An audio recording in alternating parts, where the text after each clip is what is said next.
10 मुहर्रम के बाद कोई ग्रैंड ऑपरेशन होने जा रहा है यहाँ पे फैजाबाद में। पीटीआई की जानिब से अगर देखा जाए तो एक तरफ ये दावे किए जा रहे हैं कि जनाब पीएलपी जो है ये बी टीम है नून लीग की। आगे गवर्नमेंट का नेक्स्ट स्टेप क्या होने वाला है? पीटीआई की जीत हुई ना एक हिसाब से, उस वाले से क्या कहेंगे?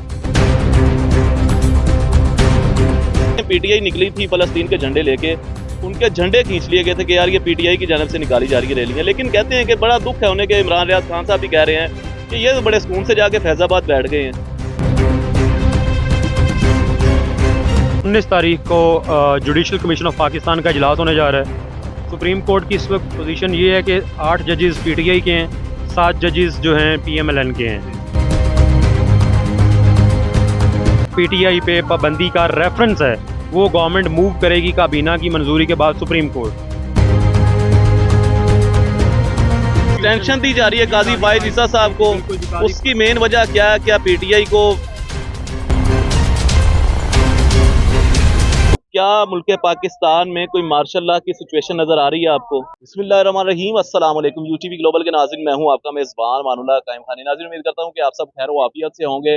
नाज़रीन, की जानिब अल्लामा अबीसाद रिजवी साहब ने कल रात को कंटेनर से ऐलान किया था कि 10 मुहर्रम के बाद तुम लोग जो करना चाहते हो हमारे साथ, उस हवाले से एक बड़ा मैसेज दिया था, वो भी बैरिस्टर साहब से जानेंगे क्या होने जा रहा है। दूसरा ये कि पीटीआई के हवाले से क्या होने जा रहा है इस मुल्क के अंदर, क्या पीटीआई को बैन किया जा रहा है या उसके अलावा उनको दहशत गर्दी के केसेस में डाला जाएगा या पीटीआई बिल्कुल खत्म हो जाएगी।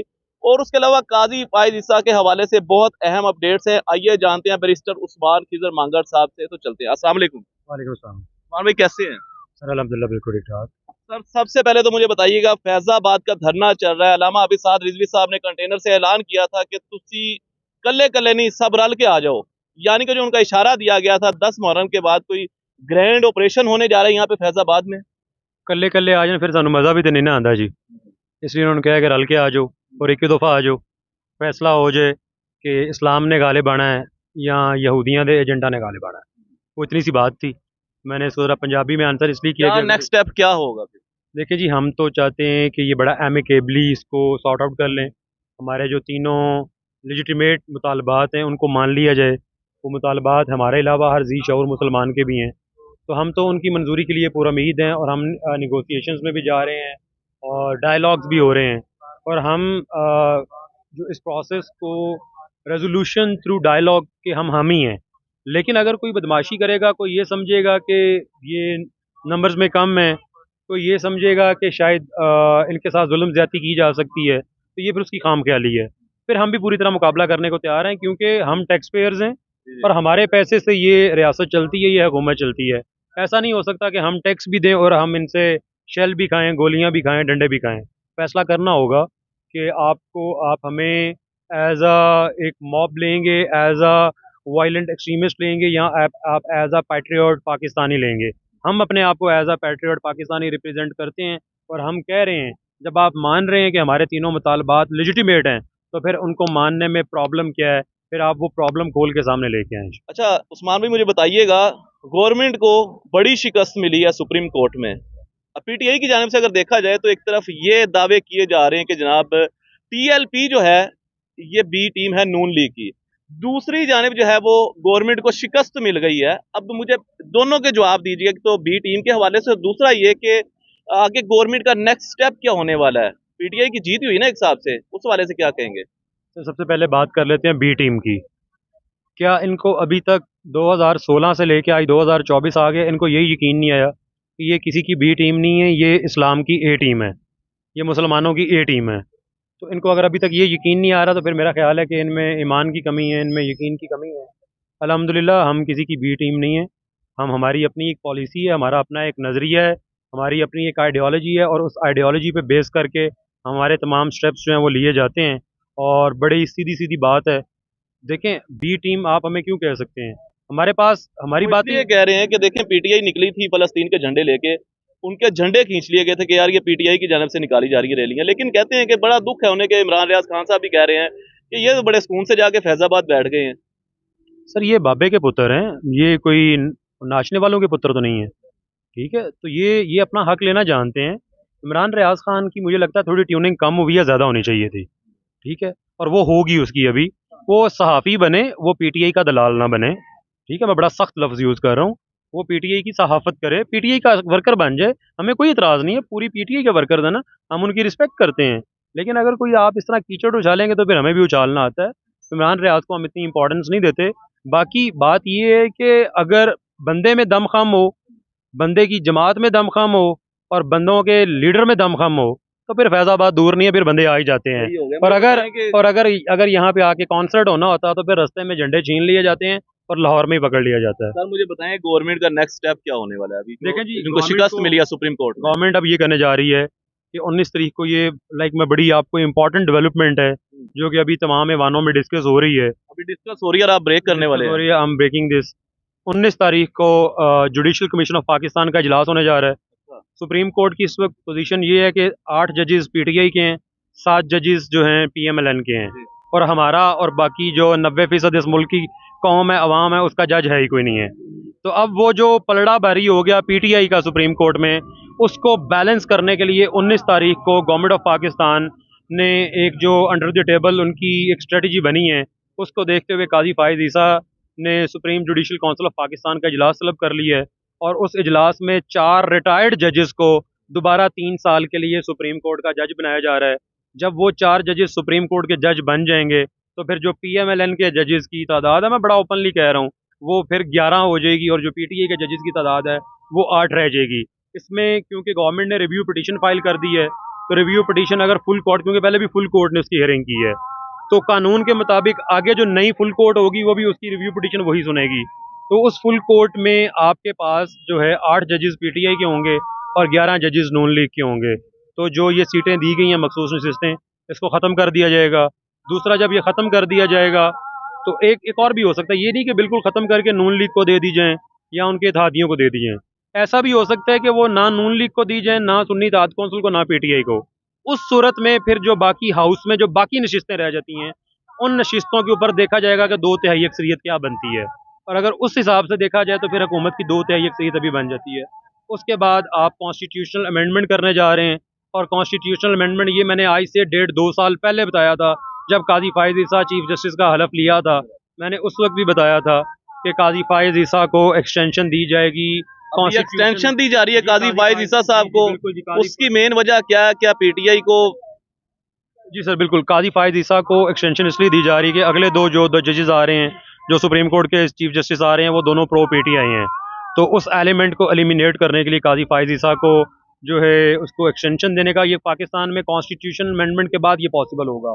तो कॉन्स्टिट्यूशनल अमेंडमेंट के लिए ये सारे रास्ते खोले जा रहे हैं। और दूसरा, सुप्रीम कोर्ट में ये जो जजेस बढ़ाए जा रहे हैं, ये जजेस इसलिए बढ़ाए जा रहे हैं कि जो पीटीआई पे पाबंदी का रेफरेंस है वो गवर्नमेंट मूव करेगी काबीना की मंजूरी के बाद सुप्रीम कोर्ट। तो जब वो रेफरेंस वहाँ पे मूव होगा तो वहाँ पे भी प्रो गवर्नमेंट जजेस ज़्यादा होंगे।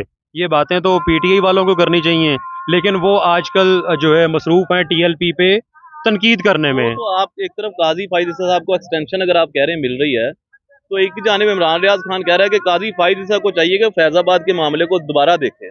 काजी फाइज ईसा को जोड़े, इमरान रियाज को तुम खुद आके देख लो, उसको बड़ा शौक है। तो यहाँ पे कोई चोरी डकैती हो रही है, यहाँ पे कोई अल्लाह माफ़ करे कोई गैर कानूनी काम हो रहा है, इनको ये फैज़ाबाद बंद हुआ हुआ नज़र आ रहा है, इनको फ़लस्तीन बंद हुआ हुआ नज़र नहीं आ रहा, इनको वहाँ पे बॉम्बिंग हुई भी नज़र नहीं आ रही, वहाँ पे इनको जनाब कटे हुए मुसलमान बहन भाई नज़र नहीं आ रहे, वहाँ पे फूड सप्लाई नहीं है, वहाँ पे मेडिकल सप्लाई नहीं है, वॉर हिट एरिया है।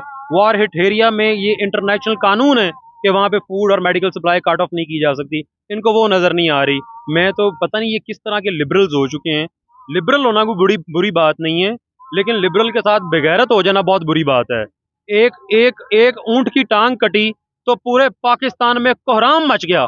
फेसबुक, यूट्यूब आप देख लें, टिकटॉक देख लें, आप इंस्टाग्राम देख लें, यूं एक तूफान मच गया।